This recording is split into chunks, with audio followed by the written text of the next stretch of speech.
po sa ating lahat mga kamarites. And so for today's video ay tayong nagising. Ha? Alas 8 na ng umaga mga kamarites. So yan, masaya tayo na nakatakas si Kuya Bad's Adventure. Hindi ko pa nakita yung latest upload niya. Dara ka ha? Ha? Magbabay tayo? Babay tayo? Yung magbabay tayo mga kamarites.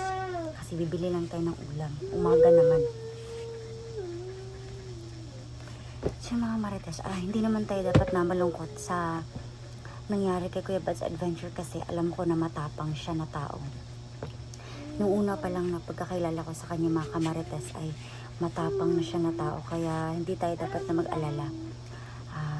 Di ba nga, nag-pray tayo kay God. So, bakit tayo mag-aalala?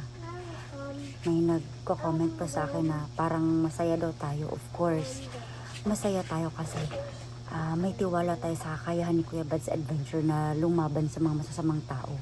So, kapag nag-pray ka kasi, so ibig sabihin, may trust ka na kay God na makakayanan niya lahat. So, ano ba kayo? So, may nagko-comment na yun. Stay positive, stay happy. So, may mga positive comments naman na nagsasabi na yun, stay positive lang daw, stay strong. So, yun po talaga yung dapat. So, hindi tayo magmamanifest ng masamang pangyayari mga kamarites. So, stay vivacious, stay loquacious, and stay active pa rin tayo mga kamarites. Kasi, we're just trusting the process. Yun po yung ginagawa natin mga kamarites. Hindi ibig sabihin na nadakip ba si Kuya Bad's or nabihag si Kuya Bad's ay malulungkot tayo. Di ba nga, nag-pray tayo. So, hindi tayo magmamanifest ng mga masasama. Happy tayo kasi I know na yung katapangan ni Kuya Bad's Adventure ay masusubok yun. So, yung ginagawa po natin, manifestations na lalaban siya sa buhay. Magiging strong siya sa buhay. Yun po yung mga kamarites, yung punto natin. So, yan. Sa mga masasamang tao dyan, hindi kayo mananaig sa katapangan ni Kuya Bad's Adventure. So, yun po yung punto ko natin mga kamarites ba na bakit tayo malulungkot? May Panginoon po tayo. Andyan si Lord para gabayan si Kuya Bad's Adventure. So, bakit tayo malulungkot? Oo, syempre, may times na nalulungkot tayo. Pero hindi ibig sabihin nun na nandito kami sa bahay. So, hindi na tayo magpapakatatag. Diba? Diba? So, yun. So, yun lang mga kamarites. And, thank you so much po sa mga patuloy na sumusuporta kay Kuya Bad's Adventure. And, sana po ay patuloy kayo na magdasal para sa kanyang kaligtasan. So, yun, papanoorin po natin mamaya yung video ni Kuya Bad's Adventure. So, sa mga nagtaka pala kung bakit tayo happy.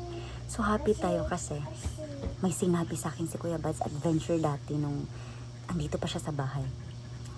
So, kapag may mangyaring masama daw sa kanya, magdasal lang daw ako. Tapos, huwag tayong magpapa-apekto sa mga negative. Yun yung sabi niya sa akin. Siya kasi yung nagturo sa akin kung paano maging matatag. So, yun.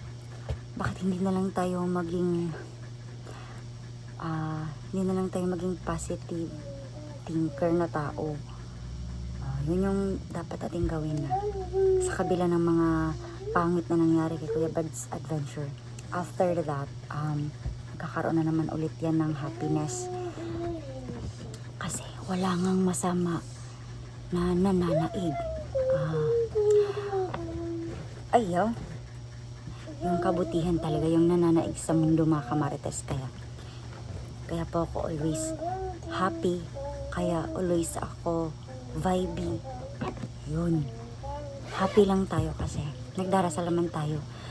So kapag sinasabi mo na dapat kang malungkot, dapat kang umiyak, dapat hindi ka naging masaya. So, ibig sabihin nun, nagmamanifest ka ng negative para sa tao. So, yun. ginagawa ko mga kamarites.